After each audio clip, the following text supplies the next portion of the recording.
রানী রাসমণির দিকে নজর রাখবো। সেখানে সন্ত সমাজের অন্তত 50টি সংগঠনের ডাকে সমাবেশ, আর সেই সমাবেশে বক্তব্য রাখছেন শুভেন্দু অধিকারী। চিন্ময় প্রভুর সন্ন্যাসীদের মন্দির ভাঙা মা বোনেদের উপর অত্যাচার।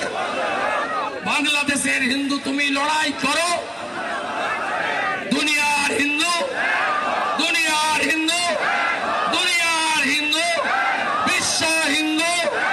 বিশ্ব হিন্দু।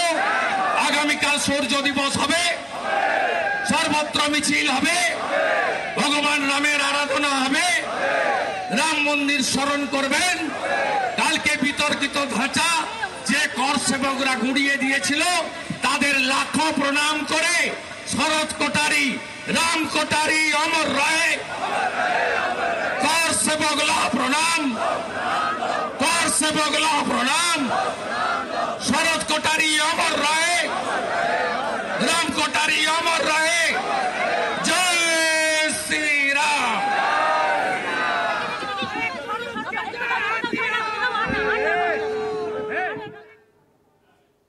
বাংলাদেশে সংখ্যালঘুদের লাগাতার নির্যাতনের অভিযোগ, চিন্ময় কৃষ্ণ দাসের মুক্তির দাবি, আর এই বিষয়গুলিকে সামনে রেখেই রানী রাসমণি রোডে আজ এই সমাবেশ। আর এখান থেকেই কার্তিক মহারাজ কি জানিয়েছেন, কি বলেছেন শোনাবো। আগামীতে আমরা আজকেই বৈঠকে বসবো, বাংলাদেশের জন্য কি করণীয় আমরা সেটা করব। ত্রিপুরা গভর্নমেন্ট এবং হসপিটাল লরি সব বন্ধ করে দিয়েছেন খাদ্য। আমরা পেট্রোপলে আমাদের মাননীয় শুভেন্দুদার নেতৃত্বে সেখানে আমরা লরি বন্ধ করে দিয়েছিলাম, আমরা হিলিতে বন্ধ করে দিয়েছি। আগামী দিনে ভারত সরকার যদি আমাদের কথা না শোনেন, আমরা বর্ডার একের পর এক বর্ডার আন্দোলন করে লাখ মানুষকে নিয়ে উপস্থিত হয়ে বন্ধ করে দেব। আজ এই রানী রাসমণি এভিনিউয়ের সমাবেশে যোগ দিয়েই বাংলাদেশে যে হারহিম অভিজ্ঞতার মুখোমুখি হতে হয়েছিল বেলঘড়িয়ার বাসিন্দা সায়ন ঘোষকে, তা জানিয়েছেন, শোনাবো আপনাদের। 23 তারিখে আমি বাংলাদেশে বেড়াতে, তো আমার বাড়ি ফেরার কথা 26 তারিখ। সেই রাত্রিবেলা যখন আমাকে 5-6 জন যুবক ঘেরাও করে, একজন ভারতীয়, সেই কারণেই তারা আমাকে বেধড়ক মারধর করে, আপনারা দেখতে পাচ্ছেন হয়তো।